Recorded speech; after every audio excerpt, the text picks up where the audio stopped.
Joining me today over a coffee at the Office Cafe in Brussels, Ska Keller and Bas Eickhout, lead candidates for the Greens in the European parliamentary elections. We talk about the green vision of Europe and what they can do as kingmakers.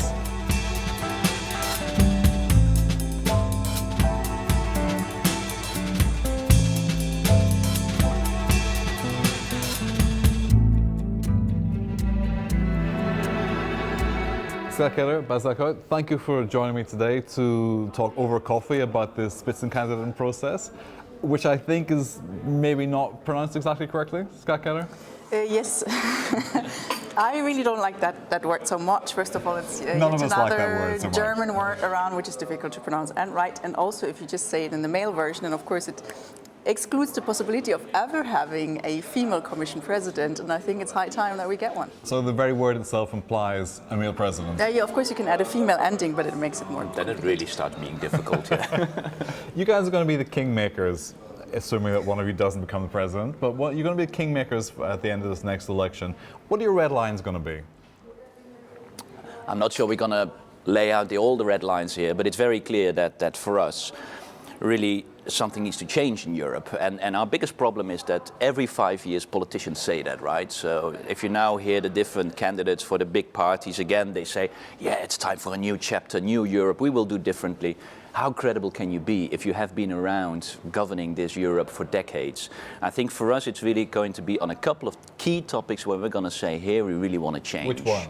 And the key topics is going to be climate change, not surprisingly of course, but also really social economically. We need to talk about taxation, we need to talk about our trade agreements. Really on these fundamental sides we need to change our economic policies so that they're really in the end going to be socially just. And that's the problem for you guys, isn't it? Because Greens did really well in Bavaria, Luxembourg, Belgium last year and different elections, but south of the Europe, you're not doing so well, and your territory, especially on the social elements, has been eaten up. Italy, for example, five-star movement. How are you going to deal with that in this election? Actually, I think we're doing pretty well. Looking all over Europe, or let's say most parts of Europe, like in France, we're really good in the polls, between 7 and 8%. Of course, that's polls, and we're good at winning polls, but we also like to win elections afterwards. That's down from the previous one and the previous one before that. Yes, that's true, but it's very good. It's much better than anyone would have predicted a year ago, for example. And in Italy, we're teaming up with other progressive and ecological forces in order indeed to have a good start in Italy, which looks like it's going very well, especially in Italy because you've mentioned 5 stars, which in the past have attracted also people who are caring about ecological things, about refugee rights. But I mean, anyone who cares about ecological, climate change things and refugee rights cannot anymore vote for 5 stars. So actually it will be quite important to have an alternative there for the progressive people to vote for. And Gilets jaunes in France as well, and this movement, which is likely to accelerate coming up to the election, how do you stop them eating your lunch during this period, Bas? Well, I think what the Gilets jaunes rightfully address, for as far as they are a movement that really address one topic, but what they show is that green policies always needs to go hand in hand with social policies. And that is of course at the core of the Green Party. I mean, even in the Netherlands we are called Green Left, right? So already in the name you have that combination, and I think that is very important. And I think what you see is that now more politicians start talking about climate change, which is already a gain for 5 years ago. They're not talking it. But then when they need to put policies in place, they can't come up much more than just a taxation on consumption. But Gilets jaunes shows that they don't want to make that change, and Macron came up against this barrier. What it shows is that people don't accept that the big industry is getting subsidies for green policies and that the people have to pay for it. That's what they don't accept. You have to make sure that the big polluters pay and that you make sure that the inequality in our society is getting less, and that's what they're addressing. They're not going against the green policies, they are going against inequality. And the risk of the Liberals pushing the agenda as well, how do you feel about that, given that Macron could influence the direction of the next parliament as well? Are you comfortable with more liberal trade policies, more deregulation? Is that possible? I think that's possible, given that we More liberal trade policies, I don't think it's possible, to be very honest. Yes, it's very, very liberal, and we're talking about a lot of deregulation, especially coming with those trade agreements. So it's very difficult to imagine that going even more to the So right do you see side. the opportunity to rein some of this in then? I think talking about trade, I do feel that more and more people realize we need to talk trade in a better way. The entire idea that, okay, deregulation and collaborate on defining together our quality standards, that's not the way forward. If we do trade deals, we have to be much stricter on social and environmental policies and protection as well. So the mantra of before that a social and a green policy is a barrier to trade, that needs to change. And I do feel there is more scope for that debate. So I think there is room for our story more than the classic 20th century trade vision. So you see that the next 5 years of trade policy would be more socially enhanced and greener? Well, that's what we're pushing for. That's what we want to Would have. this be a red line for you then? In this next package, that we insist on trade policy having these fundamentals included within it? Well, this is definitely one of those things. When we say we want to talk about social policy, then trade policy is something that has a huge impact on our local industry, on our local job places. I mean, people think trade, okay, we're going to send one car and then another car comes back, but that's not trade policy. It's exactly about deregulation. It's about having different standards about where are the job places and what are we actually producing. And so we need to be very, very careful about that. What's the green vision? What's the big idea? We're clear about climate, social justice, this is clear as well, but that doesn't address the economy in such a clear way. Yeah, I know where you're going to go, but this doesn't address the economy in terms of how we mobilize for Industry 4.0, how we deal with the complexities of such diverse interests across Europe and the reality of day-to-day business. But really, it's a surprising question, because if we're talking about Industry 4.0, as you put it, it's going to be green industry. And I think we have the best industrial vision of Europe. I think you can better address this question to liberals who are talking about Europe and business, but at the same time are for trade deals, which is really also weakening our industrial base here.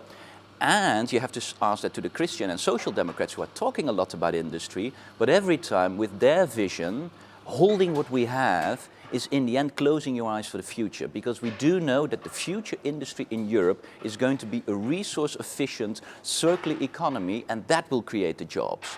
And if we don't do that, other regions in the world will do so, and then we will importing their products. So it's either the choice to be in the lead in a real green economy and a green industrial base, or importing stuff from other countries who will do it later on. And that's the choice we have. And I would say Industry 4.0 will be green.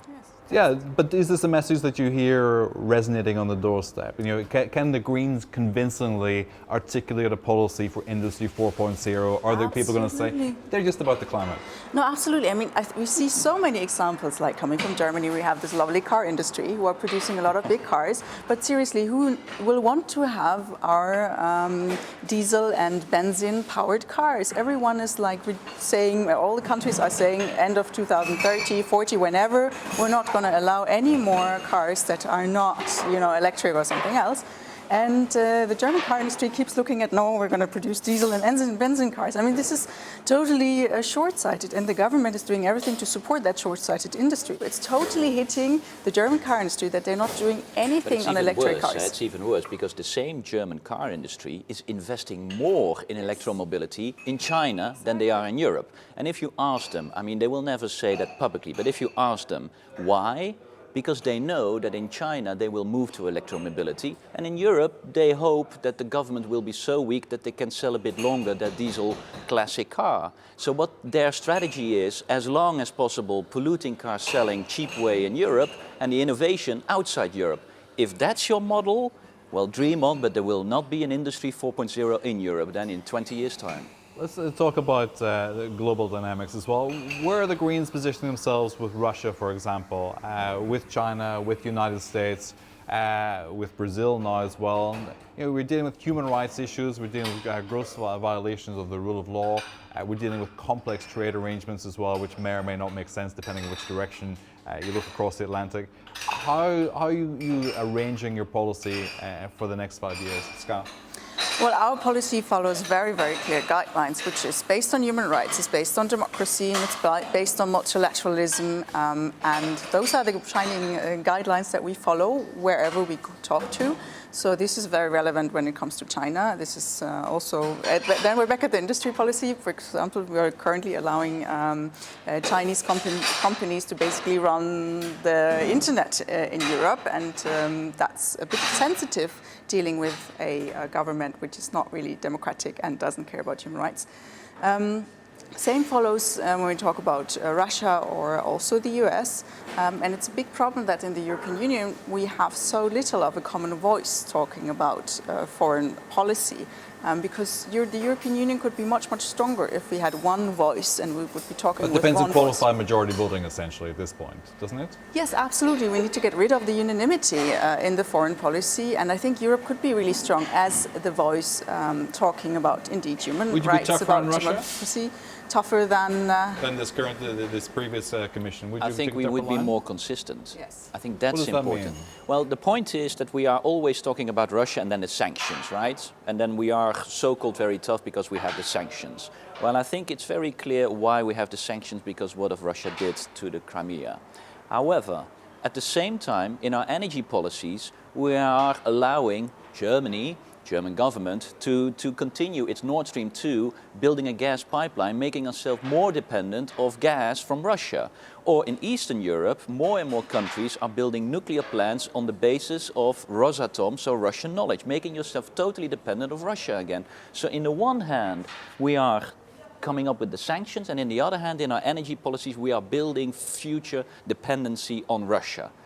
That is stupid. That is inconsistent. If you really want to be strong as Europe, which you can be given our size and our economic power, then also be consistent in all your policies, and that's what we're certainly going to fight for. How do you see the agenda for Europe shifting for gender equality, equal pay, for example? I'm sure you have deep confidence in President Weber being able to deliver on the equality agenda.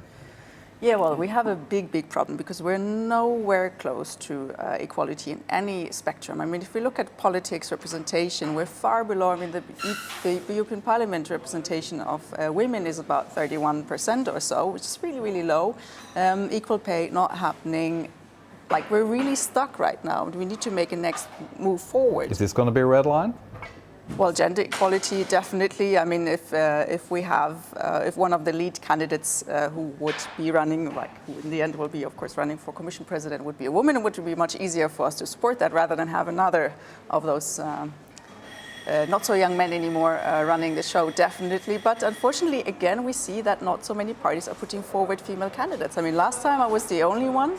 And I thought, oh, the other parties are going to learn a lesson and, make sure that now it's going to be better. But no, I mean, we have the left who runs with two candidates, one of them being women, but that's it for the moment. So why is that? Why are we still looking at pale males? I think, well, it's because of power and privilege, and the men who are running the show, they don't want to give up that privilege, and we need to have much stricter rules, I think. I mean, if we're just asking parties to stricter rules, the European Parliament couldn't even agree to have mandatory sexual harassment training as well. How ambitious do you think the next Parliament needs to be in terms of defining gender rights, gender equality, gender pay? Bas? Well, I think we will keep on pushing those issues, and this is again a question for the Christian Democrats. I think Manfred Weber abstained on these kind of issues. How is that possible? Very strong statement, I would say. I mean, same on abortion, by the way. This shows that for them it's totally not a priority, and of course that will have to change. So if they want to have a progressive coalition, which I think is the only way to get to a solid majority in the future Parliament, then they will have to deliver on gender policies, and they have to make it a priority. I mean, I don't think you can look at us for not putting forward these kind of proposals. The problem is we don't have a majority yet. Yes, but you will have a stronger influence in the negotiations this time. Yes, so we will push that. Yeah. Would you cause would you cause the Parliament to fail to come to a conclusion or an agreement because they wouldn't support these kind of issues? Do you think you'll have that kind of strength, or? Oh, I do think we have that kind of strength. Absolutely, but I also do think that this issue is more and more becoming also a topic for some of the other progressive forces. So I do think that we can make this a common demand within the parliament, because come on, we are in the 21st century, isn't it? So if we are now not being able in 2019 to make sure that we really have an equal pay for everyone in Europe and close that gender gap, then we really have a problem. Okay. Just to wrap up, 5 years from now, what would you hope has been achieved? Ska? 5 years from now, I do hope that, first of all, we have a Women Commission President. We have had one, and that really we have made a shift in Europe, looking at the challenges that we need to face together, because there's huge challenges, but they also bear a lot of opportunities. So we talked about climate change and the effect it can have, the positive effect it can have on European industry policy, that we really make a shift towards a social Europe, because right now we have a lot of rules about debt making, but we don't have rules on social targets. They're all non-binding and nice declarations. So I really hope we make a shift there, and that also we develop a strong standing of the European Union towards democracy, rule of law in member states, and that we really have made a big shift forward there. As 5 years from now? I think most important is that the people feel that Europe delivered jobs for them.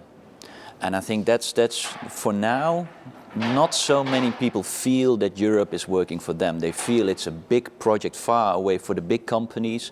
In 5 years' time, we must have shown that Europe is there to deliver on issues that people are concerned about today. And that is really a green and social just Europe. And I hope we can deliver on that, so that in 5 years' time, people feel like, yeah, this Europe is worth voting for. Ska Keller, best Eickhout. Thank you.